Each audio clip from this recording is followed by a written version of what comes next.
nous allons voir un exercice que l'on peut résoudre grâce à un tableau à double entrée. Donc Léa jette 2 dés équilibrés, donc on a bien 2 dés qui sont séparés, et chacun des dés a 6 faces qui sont numérotées de 1 à 6. Alors elle lance les 2 dés et elle fait la somme des 2 faces obtenues. La question est donc quelle est la probabilité qu'elle obtienne une somme égale à 8? Pour répondre à cette question, on va donc créer un événement. L'événement, c'est la somme est égale à 8. Donc soit l'événement A, la somme est égale à 8.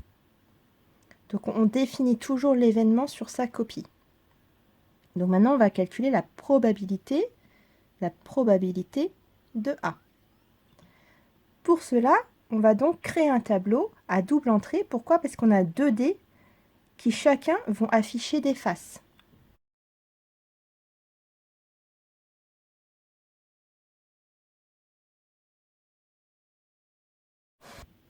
Donc voici le tableau. Comme on va faire la somme des valeurs des 2 dés, on met un plus ici. Sinon, vous pouvez aussi séparer la case du plus en deux en mettant par exemple que le D1, ça va être le D qui va être ici, et le D2, ce sera celui à l'horizontale. Alors, là, je prends des couleurs pour montrer que c'est vraiment 2 dés qui sont différents. Donc, on a bien le D1 qui est en violet et le D2 qui est donc en rouge. Et donc, j'ai inscrit toutes les faces de chaque dé. Alors, notre énoncé, c'est il y a 2 dés. On les lance tous les deux en même temps. Et donc, on va calculer la somme des faces qui sont sur le dessus.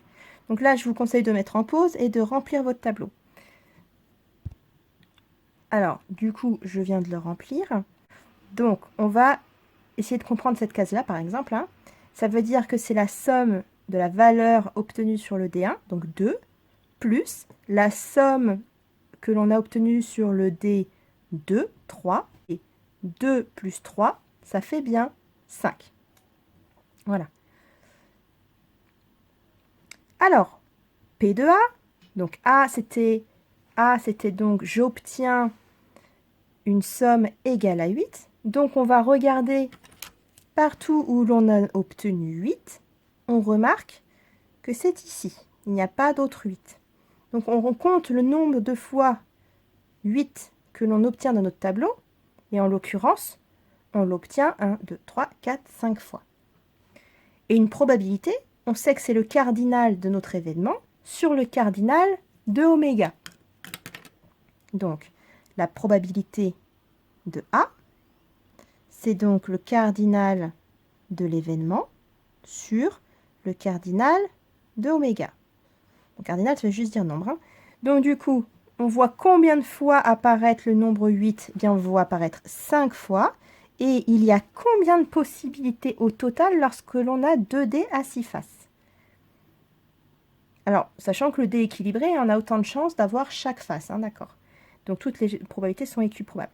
Et donc, on voit qu'il y a 1, 2, 3, 4, 5, 6 fois 1, 2, 3, 4, 5, 6. Ça veut dire que le nombre total de possibilités ici, il est donc de 36. 6 fois 6.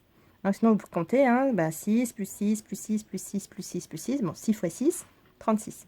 Donc, la probabilité d'avoir la somme 8 lorsqu'elle lance les 2 dés, elle est donc de 5 chances sur 36. Alors, on va juste analyser 2 secondes le petit tableau. On peut remarquer quand même que le tableau, en fait, est symétrique par rapport à la diagonale. C'est-à-dire qu'à chaque fois, si par exemple, il y a un 3 à gauche de la diagonale, il y a un 3 à droite de la diagonale. Ici, par exemple, à droite de la diagonale, j'ai 2, 5. À gauche de la diagonale, j'ai 2, 5. Si on répète, donc si je descends encore ici, à droite de la diagonale, j'ai 2, 8. À gauche de la diagonale, j'ai 2, 8. Donc on voit bien que c'est symétrique. Alors c'est parce que là, c'était une somme, donc de nombres qui étaient à chaque fois les mêmes. Mais ça peut vous alerter si vous avez fait une erreur. Vous devez avoir un tableau symétrique. Alors maintenant, on va s'intéresser à la deuxième question, qui est quelle est la probabilité qu'elle obtienne une somme inférieure à 6? Donc on va procéder de la même manière. On commence toujours par définir sur sa copie. Soit l'événement B, la somme obtenue est inférieure à 6. Donc que va-t-on faire?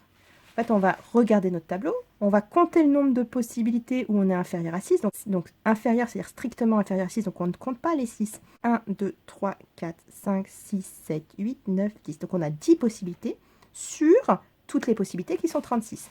Donc du coup, la P de B, ça fait donc 10 sur 36. Bien sûr, on peut simplifier sa fraction. Là, on voit que c'est 2 fois 5. Si on peut l'écrire, 2 fois 5 sur donc 2 fois 18. Donc, en fait, ça veut dire qu'on a 5 chances sur 18. Léa a 5 chances sur 18 d'avoir une somme qui est donc inférieure à 6. Pour ne pas vous tromper lorsque vous comptez le nombre de possibilités, je vous conseille, parce que là, j'ai utilisé 2 couleurs pour les dés, etc. Donc, ça se voyait qu'il ne fallait pas les compter. En général, vous allez écrire avec le même stylo. Vous tirez un trait rouge, vous voyez, qui va démarquer. Et comme ça, vous savez que vous ne devez pas aller sur la zone à gauche du rouge. Et donc, ce qu'il faut compter comme valeur, ce sont que les valeurs qui sont ici.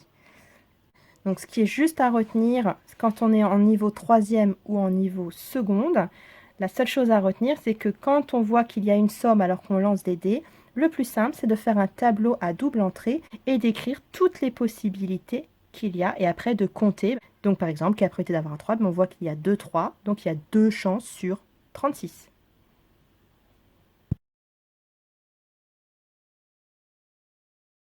Pourquoi fait-on un tableau? On fait un tableau parce que c'est comme s'il y avait un changement de variable. Ce qu'on regarde, ce n'est pas la face du dé. Ce qu'on regarde, c'est la somme des deux faces des dés. Donc en fait, à la rigueur, on s'en fiche qu'on parle de dés. Nous, ce qui nous intéresse, c'est les valeurs qui sont dans ce tableau.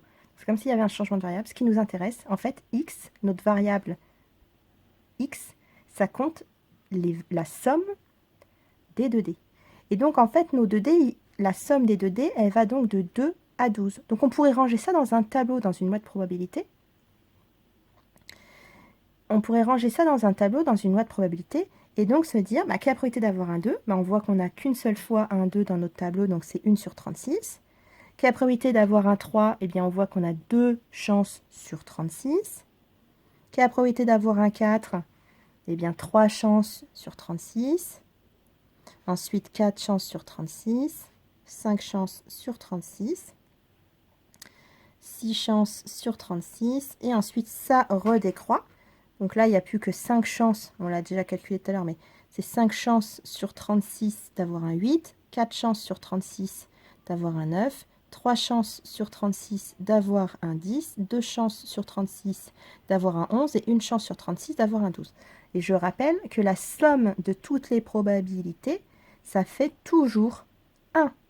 Donc là, si vous additionnez tous les numérateurs, vous allez obtenir 36. Et donc 36 sur 36, ça fait bien 1. Donc en fait, on pourrait ranger ce tableau-là après dans un tableau de probabilité.